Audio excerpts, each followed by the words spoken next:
Good noon. मैं doctor Sandeep Kumar Tripathi, सहायक आचार्य हिंदी विभाग, श्री शक्ति डिग्री कॉलेज, शाखा हरी, घाटमपुर, कानपुर नगर। इस वीडियो के माध्यम से आप सभी विद्यार्थियों का स्वागत करता हूं। आज हम सभी इस वीडियो के माध्यम से ब्रजभाषा के श्रेष्ठ कवि जगन्नाथ दास रत्नाकर जी के उद्धव शतक के सीरियल क्रम 6 छंद का व्याख्यात्मक अध्ययन करेंगे। जैसा कि आप सभी जानते हैं, प्रस्तुत छंद या अवतरण या पद्यावतरण ब्रजभाषा के श्रेष्ठ कवि जगन्नाथ दास रत्नाकर द्वारा रचित उद्धव शतक से अवतरित है या उद्धृत है। इसमें रत्नाकर जी ने या इस छंद के माध्यम से, इस अवतरण के माध्यम से रत्नाकर जी ने श्री कृष्ण की वीर्य दशा का वर्णन किया है। तो आइए देखते हैं प्रस्तुत छंद के माध्यम से रत्नाकर जी ने कृष्ण की वीर्य दशा का वर्णन करते हुए क्या कहा है। जैसा कि आप स्क्रीन पर देख रहे हैं, रत्नाकर जी कहते हैं, नंद और जसोमति के प्रेम पगे पालन की। कवि कहता है या रत्नाकर जी कहता है, नंद और जसोमति अर्थात यशोदा माता ने, नंद और माता यशोदा ने हमें जिस प्रकार से प्रेम पगे, प्रेम से पूर्ण, प्रेम पूर्ण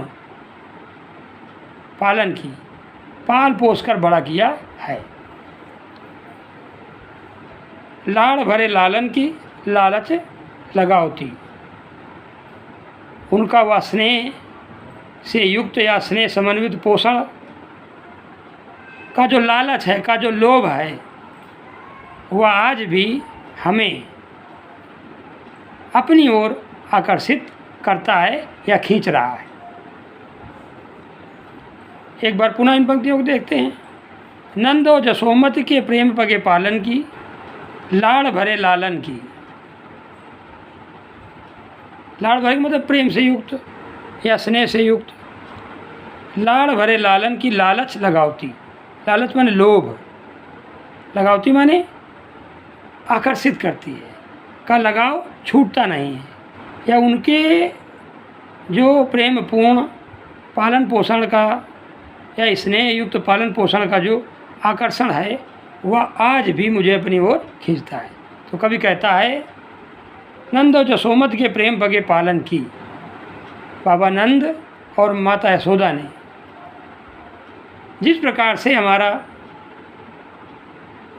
प्रेम पूर्ण पालन पोषण कर हमें बड़ा किया है। लाड़ भरे लालन की लालच लगावती। उनका वह स्नेह से समन्वित जो पोषण है, उस पोषण का जो लालच है या लोभ है, आज भी हमें उनकी ओर खींच रहा है या आकर्षित कर रहा है। कहाँ है रत्नाकर सुधाकर प्रभा। सुधाकर प्रभा, सुधाकर चंद्रमा, प्रभा माने आभा या छवि। सुधाकर प्रभा, चंद्रमा की आभा अर्थात चांदनी। कहा है रत्नाकर सुधाकर प्रभा सौमणि। मंजु माने सुंदर, मृग नयनी माने मृग नयनी, मृग के समान नेत्रों वाली। मंजु मृग नयनी के गुण गण गावती।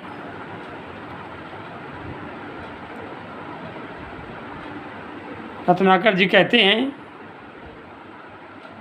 कि श्री कृष्ण ने कहा, सुधाकर प्रभा सौमणि, कि चंद्रमा की धवल या उज्ज्वल चांदनी से ओत प्रोत, मणि माने ओत प्रोत से युक्त, सुधाकर चांदनी सौमणि। कहाँ है रत्नाकर। रत्नाकर जी कहते हैं, श्री कृष्ण जी ने कहा कि वास्तव में सुधाकर सौमणि चंद्रमा की धवल या उज्ज्वल चांदनी से ओतप्रोत अर्थात युक्त तथा मंजू मृग नयनन के गुण गण गावती। मंजू माने सुंदर या मधुर, मृग नयनी माने हिरणी के जैसे नेत्रों वाली ब्रजांगनाओं, ब्रजांगनाओं या ब्रजबालाओं की जो स्मृति है, गुणगन गावती, उनका गुण गाती रहती है या उनकी स्मृति बार बार आती रहती है। मंजू मृग नयनन के गुणगन गावती। कहाँ है रत्नाकर? यहाँ देखिए, रत्नाकर जी कहते हैं श्री कृष्ण ने कहा, किससे? उद्धव से। रत्नाकर जी कहते हैं श्री कृष्ण ने उद्धव से कहा कि सुधाकर प्रभासो मणि,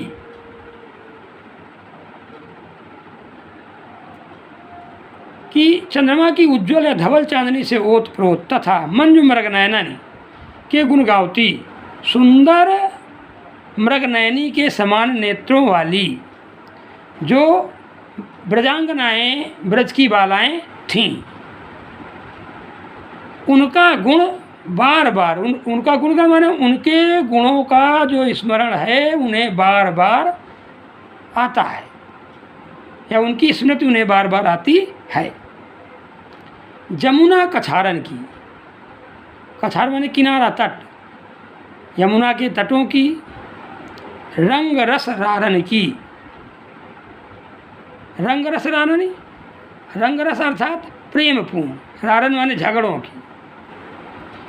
वो कहते हैं जमुना कछारन की, रंग रस रारन की, विपिन बिहारन की, हौस हुमसावती,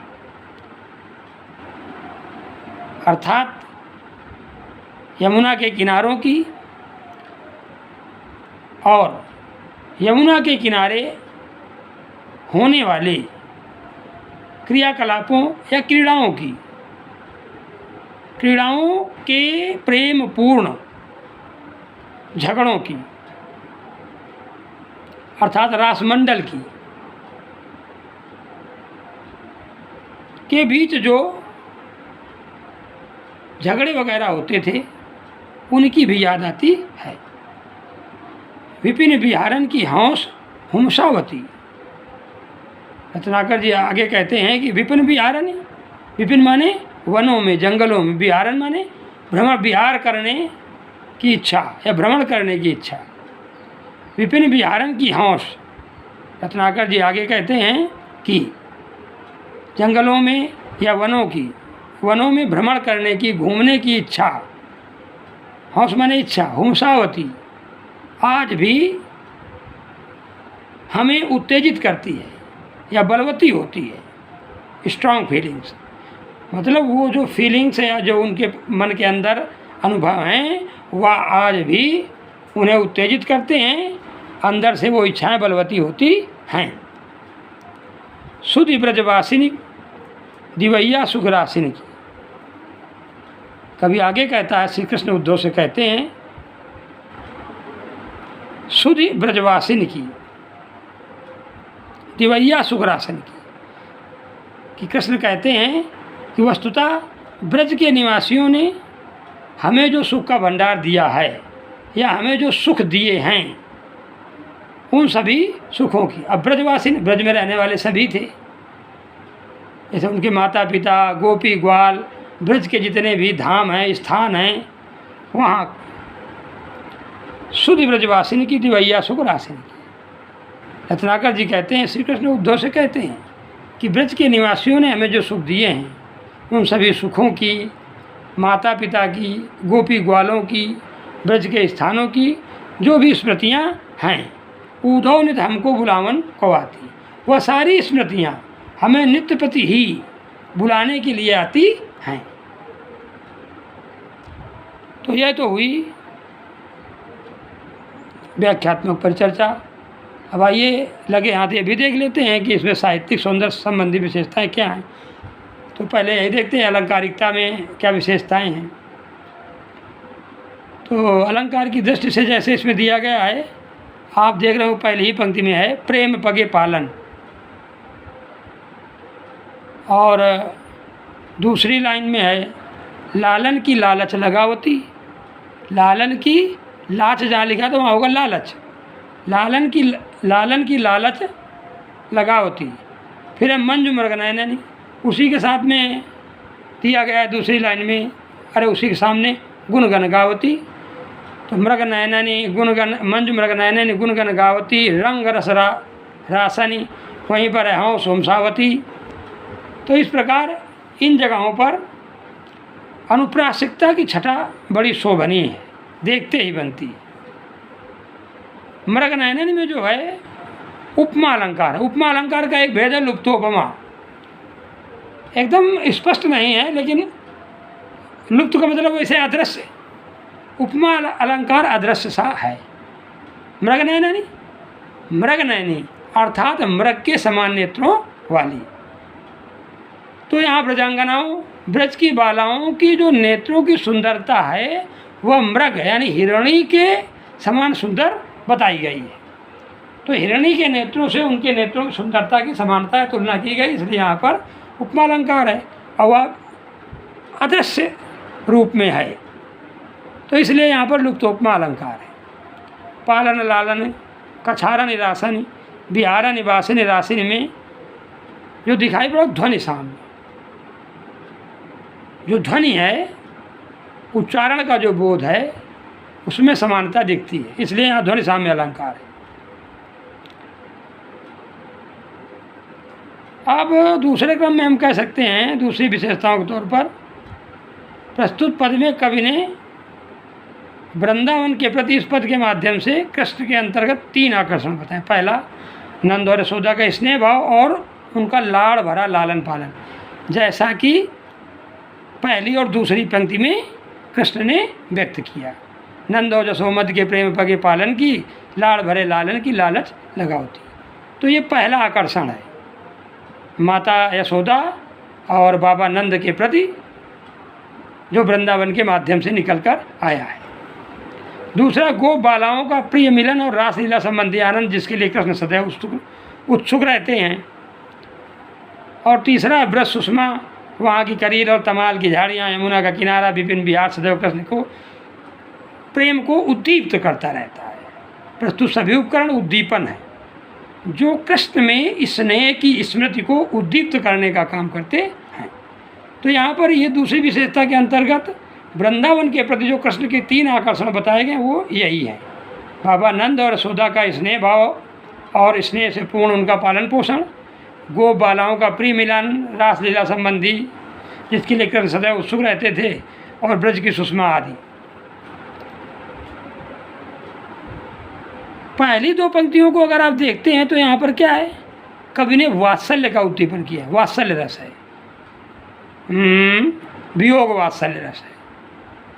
दूसरी 2 पंक्तियों में माधुर्य भक्ति का, जो राधा और कृष्ण के मध्य में प्रेम को उद्दीप्त करती श्रृंगार रस से मिश्रित है, तो यहाँ पर वियोग श्रृंगार रस है। अंतिम 4 पंक्तियों में प्रकृति प्रेम है, मानवीकरण अलंकार भी यहाँ पर आ गया। तो इस प्रकार वियोग वात्सल्य और श्रृंगार से युक्त उद्दीपन भाव है। तो यह हुई काव्यगत सौंदर्य के अंतर्गत साहित्यिक विशेषताएं। अगर आपको इसमें कहीं कोई समस्या आ रही है या कोई दूसरे सवालात जो आपके दिमाग में ज़हन में उठ रहे हैं, तो उन सवालातों के या समस्याओं के निराकरण संबंधी, जैसा कि मैंने पहले कहा, आप अपने वो सवाल या वो जिज्ञासाएं ग्रुप के माध्यम से या हमारे पर्सनल नंबर पर प्रेषित कर उनका समाधान प्राप्त कर सकते हैं, उनको जानने का प्रयास कर सकते हैं। धन्यवाद।